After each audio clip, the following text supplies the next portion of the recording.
Eu quero chamar novamente a Janaína Camelo para trazer informações sobre os desdobramentos do depoimento do ex-número 2 da Secretaria da Presidência de Jair Bolsonaro. Ele que falou ao Supremo Tribunal Federal. O general assumiu a autoria de um plano para matar Lula e o ministro Alexandre de Moraes. Mas o que ele explicou sobre a composição desse plano, hein, Janaína Camelo? Pois é, qual foi a justificativa dele, Evandro, sobre ele ter escrito esse plano, né, que previa ali prender, neutralizar autoridades públicas? Ele disse que, na verdade, ele só digitalizou um pensamento que ele tinha, mas que ele não mostrou isso para ninguém. Essa declaração foi dada durante o interrogatório dele, né? Foram interrogados os réus do Núcleo 2 ontem, também do Núcleo 4. Ele faz parte ali dos réus do Núcleo 2, seriam aqueles que gerenciaram as ações para executar o plano da tentativa de golpe.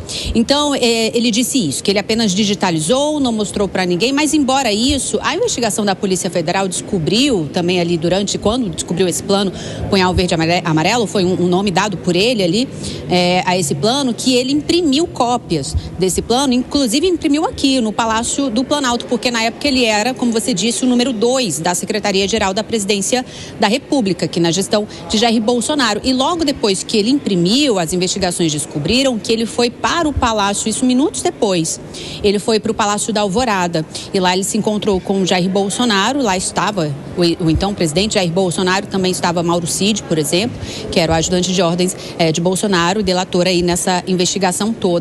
Então, ele foi perguntado no interrogatório ontem se ele não tinha intenção de mostrar para ninguém por que ele então imprimiu essas cópias.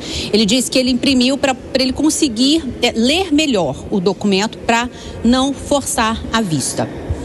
Bom, o general Mário Fernandes, ele foi considerado ali, foi classificado pelo delator Mauro Cid como um dos aliados de Bolsonaro, um dos mais radicais ali, que instigava ali Bolsonaro a fazer a tentar ali uma tentativa de golpe, né? Foi o que Mauro Cid disse em delação premiada. Inclusive, esse plano, Punhal Verde Amarelo, ele inclui os chamados kids pretos, aqueles militares de forças especiais também que ficaram envolvidos nessa trama toda, né? Eles tinham ali, segundo a Polícia Federal descobriu, eles tinham um plano que era tinha um outro nome, o plano, que era para executar o plano Punhal Verde Amarelo, que era o Copa 2022, né? São militares que, inclusive, também se envolveram com o general Walter Braga Neto, porque, segundo a delação de Mauro Cid, um desses militares se reuniu com o Braga Neto e recebeu ali dinheiro também do general Braga Neto numa sacola de vinho, que seria para financiar esse plano para executar autoridades.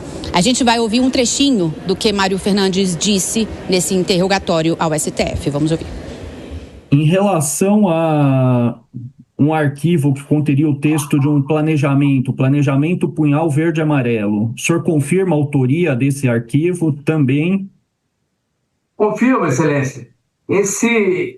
Na verdade, esse arquivo digital, e o senhor me permite, Vossa Excelência citou bem, é um arquivo digital que nada mais retrata do que um pensamento meu que foi digitalizado.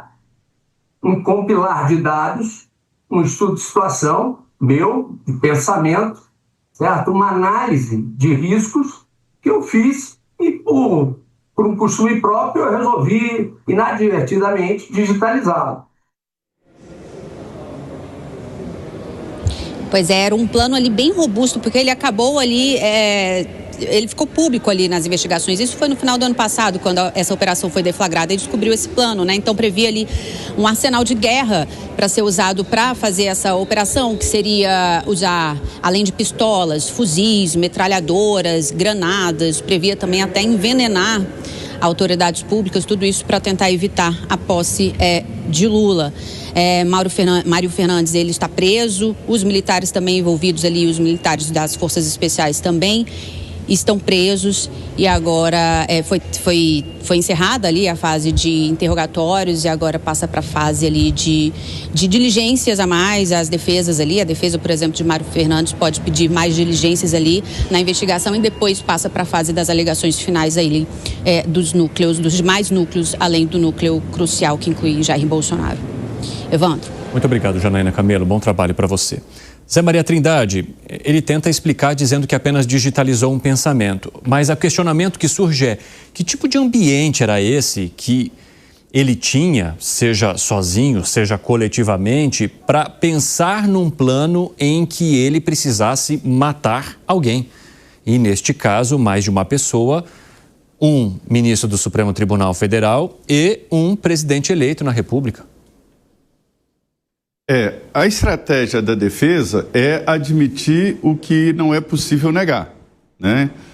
Foi encontrado no computador dele esse plano e houve ali também até as provas, que a Janaína falou aí muito bem, da impressão. E a impressão se deu no Palácio do Planalto, né? E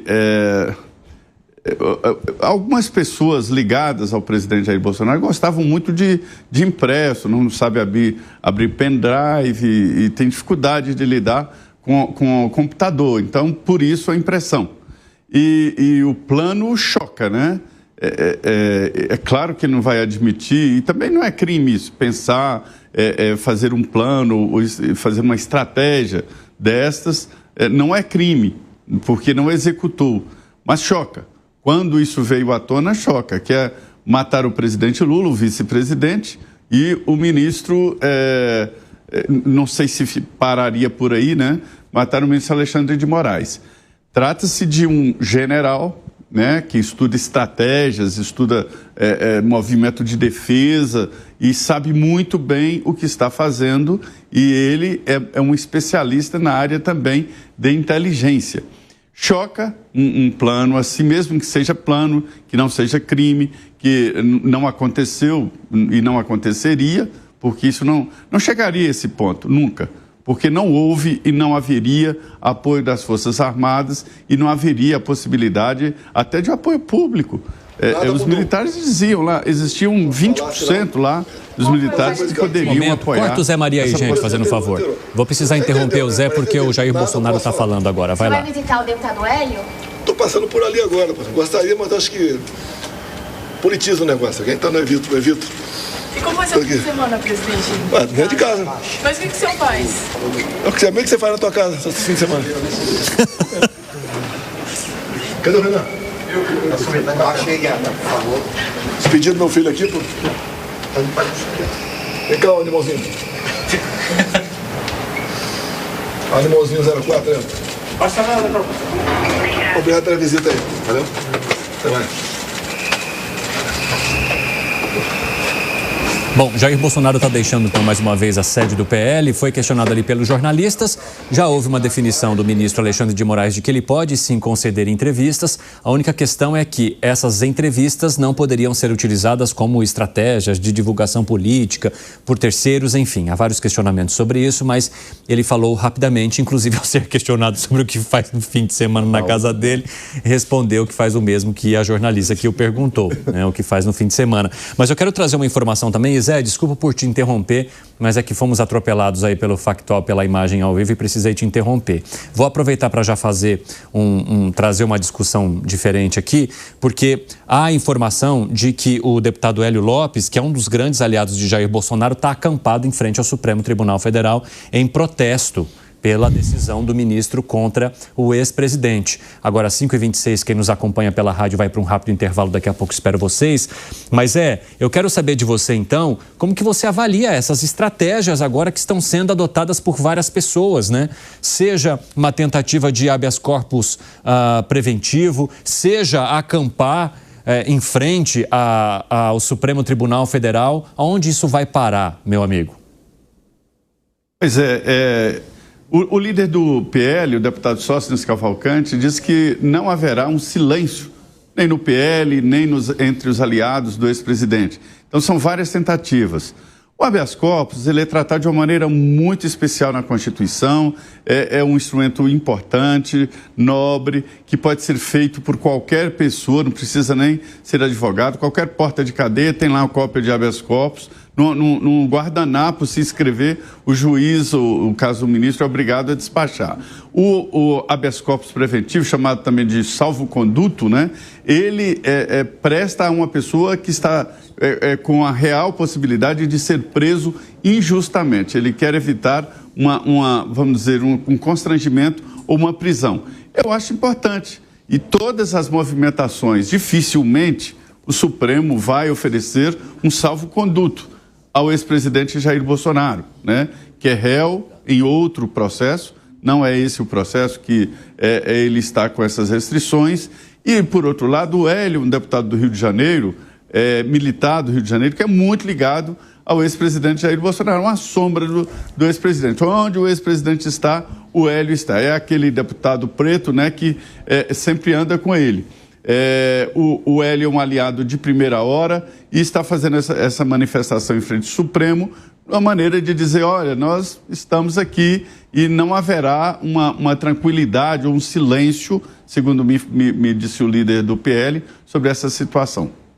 Fala, Langani. Olha, eu acho que traduz muito um sentimento, pelo menos de boa parte ou de parte da sociedade brasileira, de que há excessos contra Jair Bolsonaro, de que ele está sendo julgado de uma maneira injusta, por mais que ele tenha, e aí eu não estou me referindo no caso com o Eduardo Bolsonaro, mas me referindo ao julgamento, né, da suposta tentativa de golpe, por mais que ele tenha cogitado, ele não seguiu em frente com uma tentativa, nem com os atos preparatórios, ele ficou no campo da cogitação e acabou desistindo voluntariamente. Então, tem toda essa percepção de uma parte da sociedade de uma injustiça contra o ex-presidente, que não cometeu práticas de corrupção, nada disso, e é isso que mobiliza aí algumas forças da sociedade civil do Congresso Nacional.